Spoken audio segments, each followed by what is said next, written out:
स्वागत है आप सभी को और एक न्यू एनिमे एक्सप्लेन वीडियो में। इस एनिमे का नाम है वन रूम हिटारी फुत्सु टेंसेसुकी। एपिसोड के स्टार्टिंग में हम एक लड़की को देखते हैं जो कि एक एंजल होती है और ये किसी के कहने पर इंसानों की दुनिया में जा रही होती है। देन हम देखते हैं ये इंसानों की दुनिया में आ जाती है और ये इस दुनिया को देखकर काफी चौंक जाती है और खुश भी होती है। नेक्स्ट हम हमारे मेन कैरेक्टर को देखते हैं। ये यहाँ से अपना काम खत्म करके घर को आ रहा होता है और इसका नाम है टोकोमित्सु। तभी वो घर को जाते हुए एक कैट को देखता है। देन वो उस कैट के साथ खेलने लगता है और मन में कहता है, बचपन में मैंने अपने घर के सामने से एक बिल्ली का बच्चा उठाया था पर हम उस बिल्ली के बच्चे को नहीं रख सकते थे, इसलिए वो बिल्ली के बच्चे को हमारे पड़ोसी ले गए क्योंकि उन्हें कैट्स बहुत पसंद है। देन हम देखते हैं टोकोमित्सु अपने रूम में वापस आ जाता है। हमें यहाँ पर पता लगता है टोकोमित्सु को अकेला रहते हुए और हाई स्कूल को जाते हुए 1 महीना हो चुका है और हम देखते हैं टोकोमित्सु का रूम बहुत ही गंदा हुआ पड़ा होता है। टोकोमित्सु अकेला होने के कारण अपना ख्याल भी अच्छे से नहीं रख पाता है जिससे उसे थोड़ा सा जुकाम भी हो चुका होता है। देन हम देखते हैं टोकोमित्सु अपने बेड के ऊपर लेटकर सो जाता है और मन में कहता है, काश मेरे पास कोई होता। देन हम कुछ समय के बाद देखते हैं खिड़की से हवा चलती है और एक पंख आकर रूम के अंदर गिरता है। देन हम सुबह का सीन देखते हैं। यहाँ पर टोकोमित्सु जाग जाता है पर जुकाम की वजह से उसे कुछ ज्यादा अच्छा नहीं लग रहा होता है। देन वो फ्रीज में से मिल्क निकाल के पीने लगता है। तभी वो नोटिस करता है उसने रात भर खिड़की को खुला ही रख दिया था। देन वो जब खिड़की के पास जाता है तब वो एक लड़की को देखता है। ये वही लड़की होती है जो कि एपिसोड के स्टार्टिंग में हम देखे थे। टोकोमित्सु इससे देखकर काफी ज्यादा घबरा जाता है और नीचे गिर जाता है और गलती से टोकोमित्सु पकड़ा हुआ मिल्क उस लड़की के ऊपर गिर जाता है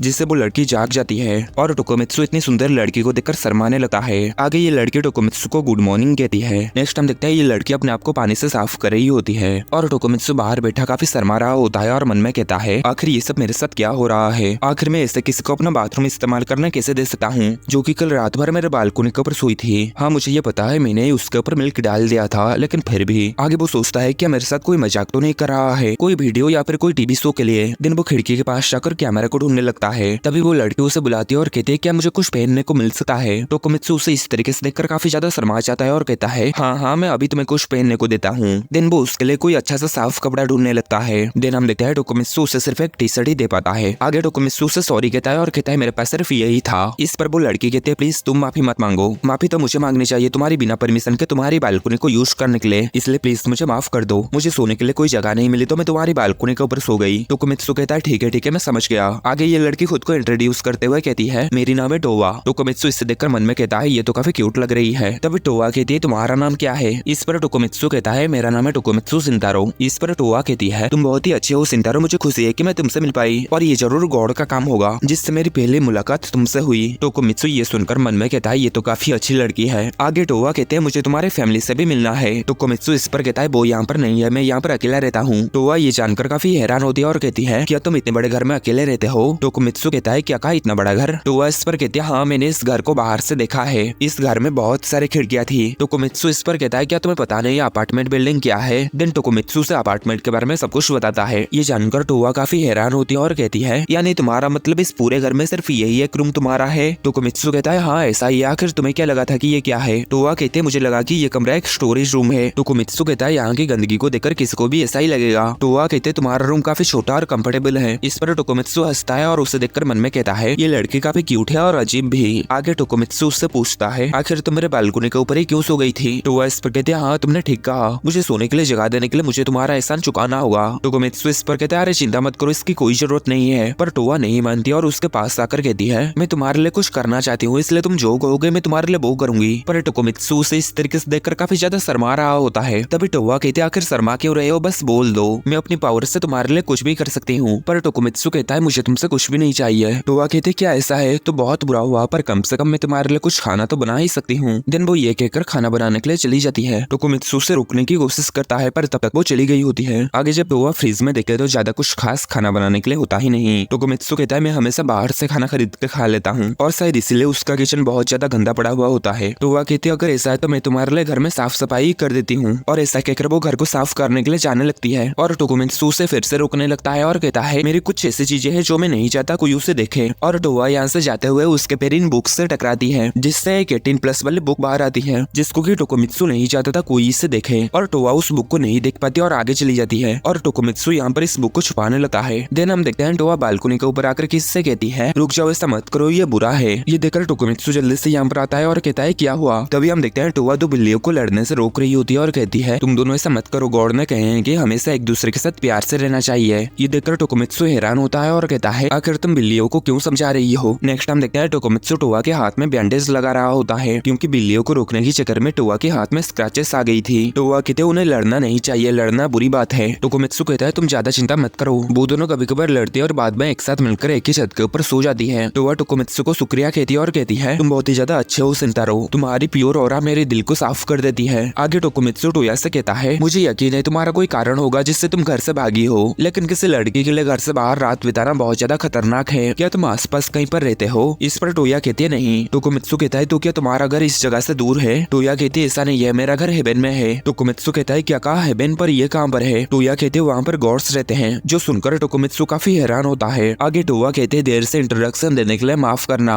मैं हूँ टोआ एक एंजल। पहले तो टोकोमित्सु ये सुनकर थोड़ा सा चौंक जाता है, लेकिन आगे जब वो टोआ की आंखों में ध्यान से देखता है तो वो काफी हैरान हो जाता है क्योंकि टोआ काफी सीरियस दिखाई दे रही होती है। टोआ आगे कहते मैं कल रात गॉड के ऑर्डर पर अर्थ के ऊपर आई, मुझे सभी एंजल की तरफ से ह्यूमन के ऊपर स्टडी करने के लिए कहा गया था। ये सब सुनकर टोकोमित्सु मन में कहता है शायद ये लड़की पागल हो चुकी है, अगर मैं इसके साथ ज्यादा देर रहा तो मैं भी बुरा फंसूंगा। आखिर में ये किस तरीके की मॉन्स्टर को अपने घर आने दे दिया। मुझे लगता है किसी के बालकनी के ऊपर सोने वाला पर्सन कभी भी नॉर्मल नहीं हो सकता। नेक्स्ट आगे टोआ कहती है ये मेरी पहली बार है जब मैं किसी दुनिया में आई हूँ और इसलिए मेरे पास जाने के लिए कहीं नहीं है, इसलिए मैं तुमसे एक रिक्वेस्ट करना चाहती हूँ, क्या तुम मुझे कुछ समय के लिए यहाँ पर रहने दोगे? तभी टोकोमित्सु का काम पर जाने का समय हो जाने की वजह से अलार्म बजता है, जिस पर टोकोमित्सु जल्दी से उसे उसका कपड़े पहनने को दे देता है। तभी टोआ कहते हैं पर मुझे तुम्हारा मदद की एहसान चुकाना है। टोकोमित्सु कहता है कोई बात नहीं, इसकी चिंता मत करो। दिन टोकोमित्सु अपने काम में जाने के लिए तैयार हो जाता है और टोआ से कहता है चलो चलते हैं, मैं तुम्हें कुछ दूर तक छोड़ दूंगा। आगे टोआ टोकोमित्सु को थैंक यू कहती है। नेक्स्ट हम देखते हैं शाम का सीन। यहाँ पर टोकोमित्सु अपना काम पूरा करके जाने वाला होता है और इसकी हालत काफी खराब हो चुकी होती है और ये मैनेजर से कहता है जल्दी चले जाने के लिए माफ करना।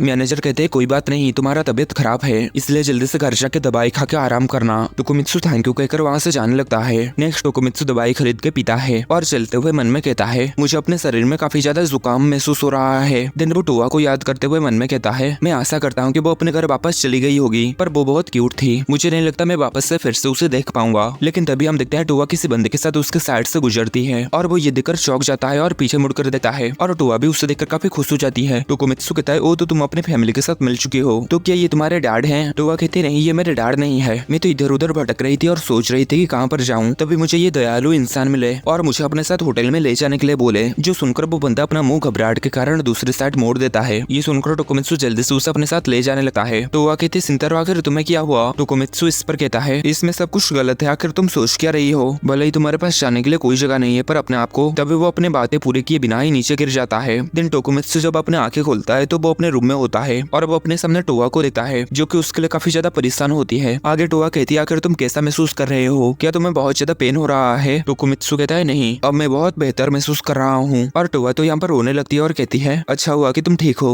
मैं ये सुनकर काफी खुश हूँ। टोकोमित्सु ये सब देखकर काफी हैरान होता है और वो मन में कहता है कि अब वो पूरे समय मेरे साथ थी। आगे टोआ कहती है क्या तुम थोड़ा सा पोरिश खाना चाहोगे? टोकोमित्सु कहता है क्या वो हमारे पास है? तभी टोआ उसके लिए पोरिश ला देती है और कहती है मुझे चावल कहीं पर भी नहीं मिला इसलिए मैं बचे हुए रोटी और दूध से इसे बना दिया। टोकोमित्सु इस पर काफी खुश हो जाता है और कहता है मुझे नहीं लगता ऐसा कभी भी पहले मेरे साथ हुआ है। आगे टोआ खाना को फूंक मार के ठंडा करके टोकोमित्सु को खिलाने लगती है। टोकोमित्सु कहता है पर मैं अपने आप खा सकता हूँ। टोआ कहते तुम बस आराम से वहीं पर बैठकर अपना मुंह खोलो। दिन टोकोमित्सु उसके हाथ से खाना खा लेता है और कहता है खाना बहुत ही अच्छा है। इस पर टोआ भी खुश हो जाती है और उसे और खिलाने लगती है और टोकोमित्सु उसके खाना को खाकर मन में कहता है मुझे ऐसा लग रहा है कि जैसे कि बहुत समय हो चुका है कि कोई मेरे लिए खाना बनाया हो, मैं तो भूल गया था खाना इतना भी स्वादिष्ट हो सकता है। दिन टोकोमित्सु सभी खाना खाने के बाद ये दोनों एक दूसरे को देखकर हंसते हैं। दिन टोकोमित्सु उससे कहता है तुम्हें किसी भी अनजान आदमी के साथ नहीं घूमना चाहिए, आखिर किसे पता कि वो तुम्हारे साथ क्या करेंगे। टोआ कहते पर मेरे पास जाने के लिए कोई जगह नहीं है। टोकोमित्सु कहता है अगर ऐसा है तो तुम मेरे पास क्यों नहीं रहते? टोआ कहती है क्या सच में? टोकोमित्सु कहता है हाँ। इस पर टोआ खुश हो जाती है और उससे गले मिलकर उसे थैंक यू कहती है। टोकोमित्सु उसे खुश देखकर वो भी खुश हो जाता है और मन में कहता है ये बहुत ही भोली और अच्छी लड़की है। दिन टोकोमित्सु उससे कहता है तुम्हें मुझे मेरे घर तक लाने के लिए काफी मुश्किल हुई होगी है ना, क्योंकि मैं बहुत भारी जो हूँ, इसलिए तुम्हारा शुक्रिया। टोआ इस पर कहते नहीं इसमें कोई भी परेशानी नहीं थी। दिन वो टोकोमित्सु के हाथ को पकड़ती है और अपनी पंखों से दिखा देती है जो देखकर टोकोमित्सु काफी ज्यादा हैरान होता है। दिन आगे टोआ कहती है मैं एक एंजल हूँ, जो सुनकर टोकोमित्सु को काफी बड़ा झटका लगता है। नेक्स्ट हमें अगले दिन का सीन दिखाया जाता है। यहाँ पर टोकोमित्सु सुबह नींद से जागता है और कहता है शायद वो सब सपना था, मुझे शायद बहुत तेज बुखार हो गया होगा। दिन वो जब अपने साइड में देखता है तो वहाँ पर टोआ सोई हुई थी और उसके पंख भी थे,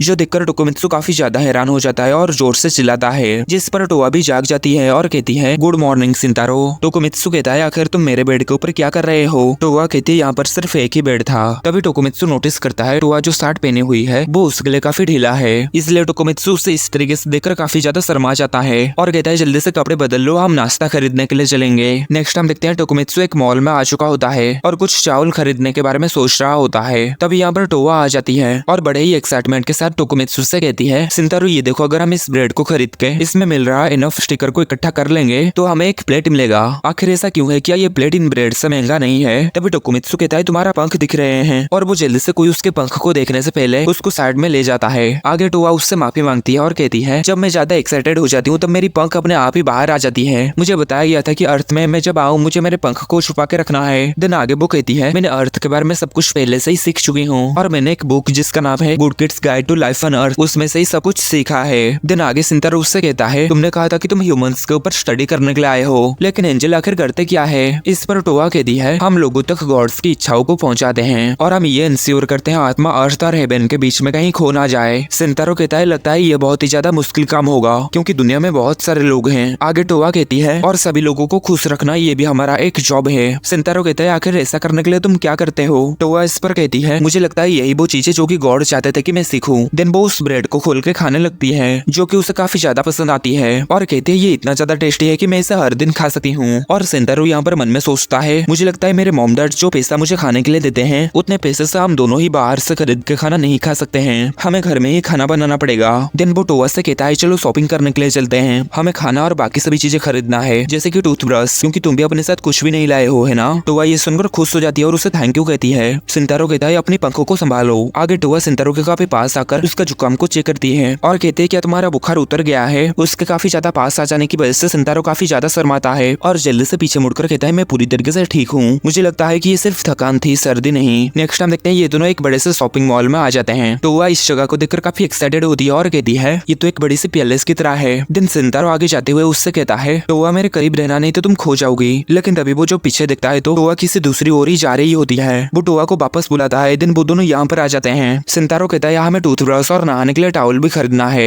नेक्स्ट ये दोनों चॉपस्टिक खरीदने के लिए और एक जगह पर आ जाते हैं। तभी टोवा की नजर एक कप के ऊपर पड़ती है जिसमें एक कैट बना हुआ था। उसे वो कप काफी ज्यादा पसंद आती है पर वो सोचती है शिंतारो के पास ऐसे बहुत सारे कप है इसलिए मैं ये नहीं ले सकती हूँ और शिंतारो भी ये सब देख रहा होता है। तभी यहाँ पर बहुत सारे लोग भीड़ जमाने लगते हैं और टोवा को उस ड्रेस में देखकर काफी हैरान हो रहे होते हैं। शिंतारो ये देखकर उससे कहता है लगता है हमें पहले तुम्हारे लिए कोई ड्रेस खरीद लेना चाहिए। नेक्स्ट ये दोनों ड्रेस खरीदने के लिए इस दुकान में आ जाते हैं। शिंतारो इस दुकान के कपड़े की प्राइस को देखकर कहता है चलो इस दुकान के कपड़े तो बहुत ही सस्ता है, इससे मेरे बजट के ऊपर काफी ज्यादा फर्क नहीं पड़ेगा। तभी टोवा यहाँ पर आ जाती है और कहती है क्या मैं तुमसे काफी ज्यादा खर्च करवा रहा हूँ? शिंतारो कहता है नहीं ऐसा नहीं है, चलो तुम्हारे लिए कोई कैजुअल कपड़े खरीदते हैं। टोवा कहते तुम्हें किस तरीके के कपड़े मेरे लिए पसंद है? शिंतारो कहता है मेरी पसंद इसमें मायने नहीं रखता, बस वही कपड़े चुनो जो तुम्हें पहनने के लिए पसंद हो, इससे मुझे भी खुशी होगी। टोवा इस पर उसे थैंक यू कहती है। तभी वहाँ पर एक लेडी आती है और कहती है आओ मैं तुम्हें कपड़े चुनने में मदद करती हूँ। देन टोवा बहुत सारे कपड़े देखती है। देन वो उन कपड़ों को ट्राई करने के लिए जाती है और ये लेडी शिंतारो को कहती है तुम्हारी गर्लफ्रेंड बहुत ज्यादा क्यूट है। शिंतारो कहता है नहीं ये वैसा नहीं है जैसा आप सोच रहे हैं। देन ये यहाँ पर कपड़े ट्राई करते हुए मन में कहती है शिंतारो बहुत ही अच्छा पर्सन है, वो मुझे अपने घर रहने दे रहा है, बदले में मैं उसके लिए क्या कर सकती हूँ। तभी उसे याद आती है वो शिंतारो को कही थी कि हम सभी लोगों को खुशियां देने का काम भी करते हैं। नेक्स्ट हम देखते हैं टोवा कपड़े चेंज करके शिंतारो के पास आ जाती है और वो शिंतारो के हाथ को पकड़ कर कहती है मैं तुम्हारी जिंदगी में खुशियां लाने की वादा करती हूँ। जो सुनकर शिंतारो काफी ज्यादा शर्मा जाता है और बाकी सभी भी इन दोनों को ऐसे देख रहे होते हैं। नेक्स्ट हम देखते हैं ये दोनों वापस घर जा रहे होते हैं। तभी टोवा शिंतारो को रुके कहती है मैं इस आउटफिट में कैसी लग रही हूँ? शिंतारो कहता है तुम बहुत ही अच्छी लग रही हो। नहीं नहीं तुम अच्छी से भी अच्छी लग रही हो, यानी तुम बहुत ही ज्यादा अच्छी लग रही हो। टोवा कहते ये सुनकर मुझे खुशी हुई। देन शिंतारो कहता है चलो कुछ खाना खाकर घर चलते हैं। नेक्स्ट ये दोनों घर पहुंच जाते हैं। टोवा कहते मैं सभी सामान को सही जगह पर रख देती हूँ। शिंतारो कहता है तुम थक गई होगी क्योंकि हम आज इतने सारे सामान को पकड़ के चलते हुए घर आए और वहाँ पर बहुत भीड़ भी था। टोवा कहते नहीं मुझे आज बहुत मजा आया क्योंकि तुम मेरे साथ है। शिंतारो कहता है ओ तो ऐसा है क्या? नेक्स्ट टोवा सामान रखते हुए वही कप को देखती है जो कि उसे पसंद आया था। वो शिंतारो को पूछती है ये क्या है? शिंतारो कहता है ये तुम्हारे लिए है। जो सुनकर टोवा काफी खुश हो जाती है और उसे थैंक यू कहती है। शिंतारो यहाँ पर मन में कहता है तुम्हें पता है क्या मैंने भी आज बहुत अच्छा समय बिताया। नेक्स्ट रात हो जाता है और हम देखते हैं ये दोनों एक साथ सोए हुए होते हैं। तभी शिंतारो कहता है पहले हमें एक दूसरा बिस्तर खरीद लेना चाहिए था और इतने में ये एपिसोड खत्म होता है।